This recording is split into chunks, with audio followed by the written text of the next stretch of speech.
Hello friends. आज के इस वीडियो में हम ज्योग्राफी के 25 महत्वपूर्ण प्रश्न देखेंगे जो आपके सभी आने वाले एग्जाम के लिए महत्वपूर्ण है। तो इसलिए वीडियो पूरा एंड तक देखते रहिए। और देखिए, अगर आप हमारी वीडियो पहली बार देख रहे हैं तो हमारे इस यूट्यूब चैनल को जरूर सब्सक्राइब करें, साथ ही उसके साइड में बेल आइकन को जरूर दबा दें ताकि आपको आने वाली वीडियो का नोटिफिकेशन सबसे पहले मिल सके। तो चलिए आज की वीडियो शुरू करते हैं। तो यहाँ पर आज का पहला क्वेश्चन है, मंगल एवं बृहस्पति ग्रहों के मध्य सूर्य की परिक्रमा करने वाले खगोलीय पिंड को क्या कहते हैं। तो देखिए, सबसे पहले मैं आपको बता दूं कि इस वीडियो में आपके लिए जितने 25 प्रश्न लेकर आया हूं, आपको इनमें से प्रत्येक क्वेश्चन का आंसर नीचे कमेंट बॉक्स में बताने की कोशिश करनी है ताकि आप इस वीडियो के माध्यम से अपना रिवीजन कर सकें। तो जितना हो सके आप इन 25 प्रश्नों में से प्रत्येक क्वेश्चन का आंसर नीचे कमेंट बॉक्स में जरूर बताइएगा। तो इसका आंसर क्या हो जाएगा? तो इसका आंसर ऑप्शन डी हो जाएगा, क्षुद्र ग्रह। तो देखिए, जो क्षुद्र ग्रह होते हैं इन्हें क्या कहा जाता है? तो इन्हें एस्टेरॉयड भी कहा जाता है। तो आपको याद रखना है, क्षुद्र ग्रह को एस्टेरॉयड कहा जाता है। तो देखिए, क्षुद्र ग्रह होते हैं ये मंगल एवं बृहस्पति ग्रहों की कक्षाओं के मध्य होते हैं जो सूर्य की परिक्रमा करते हैं। और देखिए, ये क्षुद्र ग्रहों से आकार में तो ग्रहों से छोटे होते हैं और उल्कापिंडों से बड़े होते हैं। तो आपको याद रखना है। नेक्स्ट क्वेश्चन देखते हैं, सूर्य के चारों ओर घूमने वाले खगोलीय पिंड क्या कहलाते हैं। तो देखिए, काफ़ी आसान क्वेश्चन है, आप इसका आंसर नीचे कमेंट बॉक्स में बता सकते हैं। तो इसका आंसर ऑप्शन ए हो जाएगा, ग्रह। सूर्य के चारों ओर घूमने वाले खगोलीय पिंडों को ग्रह कहा जाता है, याद रखना है। अगला क्वेश्चन है, किसी ग्रह के चारों ओर परिक्रमा करने वाले छोटे आकाशीय पिंड को क्या कहते हैं। तो देखिए, किसी ग्रह के चारों ओर परिक्रमा करने वाले छोटी आकाशीय पिंड क्या कहलाते हैं? तो उन्हें कहा जाता है उपग्रह। तो इसका आंसर ऑप्शन भी हो जाएगा, उपग्रह। नेक्स्ट क्वेश्चन है, ग्रहों की गति का नियम किसने प्रतिपादित किया था। तो देखिए, ये क्वेश्चन कई बार पूछा जाता है कि जो ग्रहों की गति का नियम था उसे किसने प्रतिपादित किया था। तो केपलर ने किया था। तो इसका आंसर ऑप्शन भी हो जाएगा, केपलर ने ग्रहों की गति का नियम प्रतिपादित किया था। नेक्स्ट क्वेश्चन देखते हैं, सौर मंडल में कुल कितने ग्रह हैं। तो देखिए, काफ़ी आसान क्वेश्चन है, आप इसका आंसर नीचे कमेंट बॉक्स में बता सकते हैं। तो इसका आंसर क्या हो जाएगा? ऑप्शन ए हो जाएगा, 8। तो देखिए, अंतर्राष्ट्रीय खगोलीय संघ के अनुसार वर्तमान में ग्रहों की संख्या 8 है, याद रखना है। अब देखिए, यहाँ से एक क्वेश्चन कई बार एग्जाम में पूछा जाता है। देखिए, मैं आपको बता देता हूँ, आपने नाम सुना होगा प्लूटो ग्रह का। जो प्लूटो ग्रह था यह एक ग्रह था, लेकिन इसे 24 अगस्त 2006 को ग्रहों की श्रेणी से हटाकर बोने ग्रह की श्रेणी में रखा गया था। तो 2006 में, जो 2006 से पहले 24 अगस्त 2006 से पहले ग्रहों की संख्या कितनी थी? 9 थी। इसके बाद इसे प्लूटो ग्रह को ग्रह की श्रेणी से हटा दिया गया, बोने ग्रह की श्रेणी में रख दिया गया। तो उसके बाद से ग्रह की संख्या कितनी हो गई? 8 हो गई। याद रखना है, डेट याद रखनी, कब हटाया गया था प्लूटो ग्रह को ग्रह की श्रेणी से? 24 अगस्त 2006 को। चलिए अगला क्वेश्चन देखते हैं, सूर्य से बढ़ती दूरी के अनुसार ग्रहों का निम्न में से कौन सा क्रम सही है। तो इसका आंसर ऑप्शन ए हो जाएगा, बुध, शुक्र, पृथ्वी, मंगल। अब देखिए, मैं आपको बता दूं, ये जो क्वेश्चन है यहाँ से, ये क्वेश्चन कई बार एग्जाम में पूछा जाता है। इसमें पूछा जाता है कि जो सूर्य है हमारा, तो उसके अनुसार सूर्य के सबसे निकट ग्रह कौन सा है या उसके बाद ग्रह कौन सा है। तो इस तरीके से क्रम पूछा जाता है। तो यहाँ पर मैं आपको सभी 8 ग्रह को क्रम बता देता हूँ। तो देखिए, सूर्य से दूरी के अनुसार, यानी कि सूर्य के सबसे पास निकट ग्रह कौन सा है? बुध है। उसके बाद शुक्र है, फिर पृथ्वी है, फिर मंगल है, फिर बृहस्पति है, फिर शनि है, फिर अरुण है, फिर सबसे लास्ट में है वरुण। तो सूर्य के सबसे निकट ग्रह बुध है और सबसे लास्ट में है वरुण। तो आपको एक क्रम याद रखना है क्योंकि ये क्रम कई बार एग्जाम में देखने को मिलता है। चलिए अगला क्वेश्चन देखते हैं, आकार के अनुसार सौरमंडल के ग्रहों का अवरोही क्रम क्या है। अब देखिए, इस क्वेश्चन में जो सभी 8 ग्रह हैं उनका अवरोही क्रम लगाना है। आप सभी जानते हैं अवरोही क्रम क्या होता है? घटता क्रम, यानी कि पहले सबसे बड़ा, फिर उससे छोटा, फिर उससे छोटा। तो इस तरीके से अवरोही क्रम होता है। तो इसका आंसर क्या हो जाएगा? ऑप्शन ए हो जाएगा, यानी कि पहले सबसे बड़ा ग्रह आएगा। सबसे बड़ा ग्रह कौन सा है? बृहस्पति है। फिर उससे छोटा शनि है, फिर उससे छोटा अरुण है, फिर वरुण है, फिर पृथ्वी है, फिर शुक्र है, फिर मंगल है और सबसे छोटा है बुध। तो ये इसका अवरोही क्रम है, आप इस क्रम को याद रखिएगा। और अगर आपसे इसका उल्टा पूछा जाए, यानी कि आरोही क्रम पूछा जाए, तो आरोही क्रम में क्या होता है? सबसे छोटा पहले आता है। तो सबसे छोटा आरोही क्रम में आएगा बुध, फिर मंगल आएगा उससे बड़ा, फिर उससे बड़ा शुक्र आएगा, फिर पृथ्वी आएगा, फिर वरुण आएगा, फिर अरुण, फिर शनि और सबसे लास्ट में आएगा सबसे बड़ा ग्रह बृहस्पति। तो आपको एक क्रम याद रखना है क्योंकि आरोही क्रम भी पूछा जाता है और अवरोही क्रम भी पूछा जाता है। तो आप ध्यान रखिएगा। चलिए आगे देखते हैं, सूर्य के चारों ओर चक्कर लगाते ग्रह का वेग होता है। तो इसका आंसर ऑप्शन भी हो जाएगा, अधिकतम होता है जब सूर्य के समीप होता है। तो देखिए, जब सूर्य के चारों ओर कोई ग्रह चक्कर लगाता है जब वह उसके समीप आता है तो उसका जो वेग होता है वो अधिकतम होता है। याद रखना है। अंतरिक्ष में कुल कितने तारा मंडल हैं?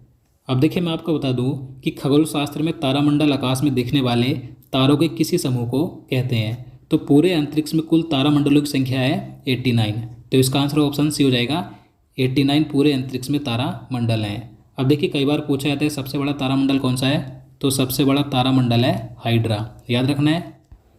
निक्स ओलंपिया कोलंबस पर्वत किस ग्रह पर स्थित है? तो इसका आंसर ऑप्शन डी हो जाएगा, मंगल ग्रह पर। अब देखिए ये जो पर्वत है निक्स ओलंपिया कोलंबस पर्वत, ये महत्वपूर्ण है क्योंकि ये हमारे सौरमंडल का सबसे बड़ा पर्वत है और यह एक ज्वालामुखी पर्वत है जो कि मंगल ग्रह की सतह से 24 किलोमीटर ऊंचा है। तो आपको याद रखना है कि ये जो पर्वत है कहाँ पर है, मंगल ग्रह पर है। चलिए नेक्स्ट क्वेश्चन देखते हैं। पार्थिव ग्रह की संख्या कितनी है? अब देखिए जो पार्थिव ग्रह हैं इन्हें आंतरिक ग्रह भी कहा जाता है, यानी कि आंतरिक ग्रह या पार्थिव ग्रह की कुल संख्या कितनी है, तो 4 है। तो इसका आंसर ऑप्शन भी हो जाएगा 4। अब देखिए 4 ये आंतरिक या पार्थिव ग्रह कौन कौन से हैं, तो आपको याद रखने हैं। तो बुध, शुक्र, पृथ्वी और मंगल, तो ये 4 आंतरिक या पार्थिव ग्रह हैं। तो आपको याद रखने हैं। आप देखिए इन्हें आंतरिक या पार्थिव ग्रह क्यों कहा जाता है, क्योंकि ये लगभग पृथ्वी के समान ही होते हैं। तो इनकी संख्या है 4। चारों का नाम याद रखने हैं, बुध, शुक्र, पृथ्वी और मंगल। नेक्स्ट क्वेश्चन है, क्वेश्चन नंबर 12 है, बाह्य ग्रह या बृहस्पति सदृश ग्रहों की संख्या कितनी है? तो इसका आंसर ऑप्शन सी हो जाएगा 4। अब देखिए मैंने आपको इससे पहले क्वेश्चन में जो पार्थिव ग्रह या आंतरिक ग्रह बताए तो उनकी संख्या भी 4 होती है। उन 4 के नाम मैंने आपको बता दिए हैं। तो उनके बाद जो बचे हुए बाकी 4 ग्रह हैं तो उन्हें बाह्य ग्रह या बृहस्पति सदृश ग्रह कहा जाता है। अब ये बाह्य ग्रह कौन कौन से हैं, तो याद रखने हैं। एक तो बृहस्पति है, शनि है, अरुण है और वरुण है। तो ये बाह्य या बृहस्पति सदृश ग्रह हैं और बाकी 4 जो हैं जो मैंने पहले बताए वे आंतरिक ग्रह हैं। तो आपको याद रखने हैं। चलिए आगे देखते हैं। निम्नलिखित में से किन 2 ग्रहों को छोड़कर शेष सभी ग्रह सूर्य के चारों ओर वामावर्त घूमते हैं? तो देखिए महत्वपूर्ण प्रश्न है। तो इसका आंसर ऑप्शन डी हो जाएगा, शुक्र और अरुण।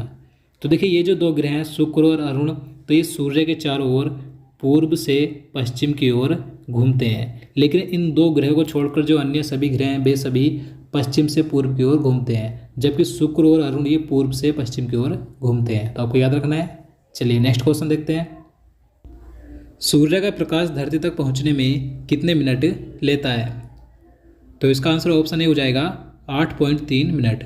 तो देखिए जो सूर्य का प्रकाश है तो इसे धरती तक पहुंचने में कितना समय लगता है, तो 8.3 मिनट का समय लगता है। यह लगभग औसतन 8 मिनट 20 सेकंड के बराबर होता है। याद रखना है। और देखिए सूर्य से पृथ्वी की औसत दूरी कितनी है लगभग, तो 14 करोड़ 96 लाख किलोमीटर है।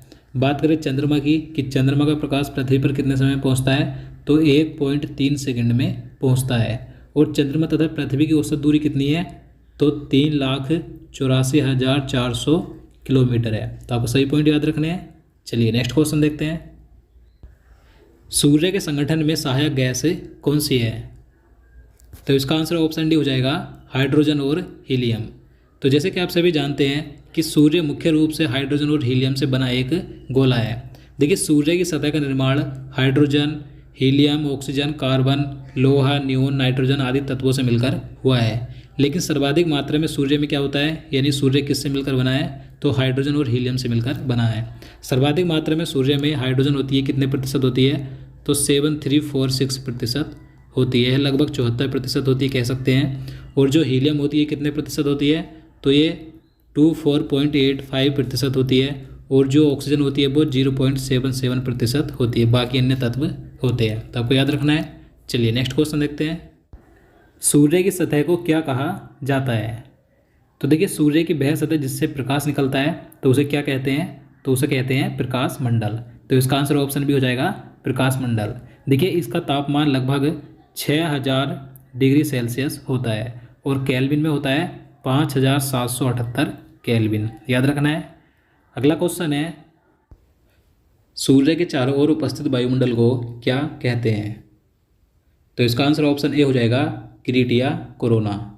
तो देखिए सूर्य के चारों ओर उपस्थित जो वायुमंडल होता है तो उसे किरीट या कोरोना कहा जाता है और इसका तापमान इसकी सतह से बहुत अधिक होता है। इसका तापमान बढ़कर अधिकतम 10 लाख डिग्री सेल्सियस तक पहुंच जाता है। याद रखना है।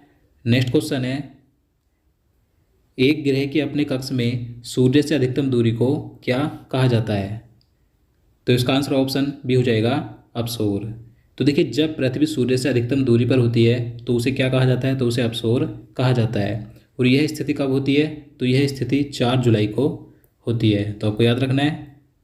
अगला क्वेश्चन है, एक ग्रह के अपने कक्ष में सूर्य से न्यूनतम दूरी को क्या कहा जाता है? तो इसका आंसर ऑप्शन ए हो जाएगा उपसोर।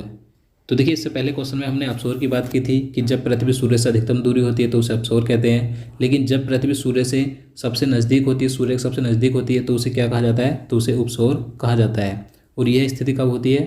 तो यह स्थिति 3 जनवरी को होती है। याद रखना है। नेक्स्ट क्वेश्चन है, निम्नलिखित में से किनके बीच की औसत दूरी को खगोलीय एकक कहा जाता है? तो इसका आंसर ऑप्शन ए हो जाएगा पृथ्वी तथा सूर्य के बीच की औसत दूरी को। तो पृथ्वी के केंद्रक और सूर्य के बीच की मध्य दूरी को खगोलीय एकक कहा जाता है। याद रखना है। अगला क्वेश्चन है, किस ग्रह में चंद्रमा की तरह कलाएं होती हैं? तो इसका आंसर ऑप्शन बी हो जाएगा बुध ग्रह। तो देखिए, जो बुध ग्रह होता है आपसे भी जानते हैं, ये सबसे छोटा ग्रह है। यह बिल्कुल चंद्रमा की तरह जैसा नज़र आता है। इसकी जो धरती है वो क्रेटरों से अटी पड़ी है, तो इसकी जो कलाएं होती है वो चंद्रमा की तरह ही होती हैं। याद रखना है। नेक्स्ट क्वेश्चन है, निम्नलिखित में से कौन से ग्रहों के चारों ओर घूमने वाले उपग्रह नहीं हैं? तो इसका आंसर ऑप्शन बी हो जाएगा बुध तथा शुक्र। तो देखिए, 2 ऐसे एकमात्र ग्रह हैं जिनका कोई भी उपग्रह नहीं है। तो उनका नाम क्या है? मरकरी एंड वीनस, यानी कि बुध तथा शुक्र ग्रह का कोई भी उपग्रह नहीं है। याद रखना है। अगला क्वेश्चन है, निम्नलिखित में से कौन सा ग्रह सूर्य का चक्कर सबसे कम समय में लगाता है? तो इसका आंसर ऑप्शन ए हो जाएगा बुध ग्रह, यानी कि मरकरी।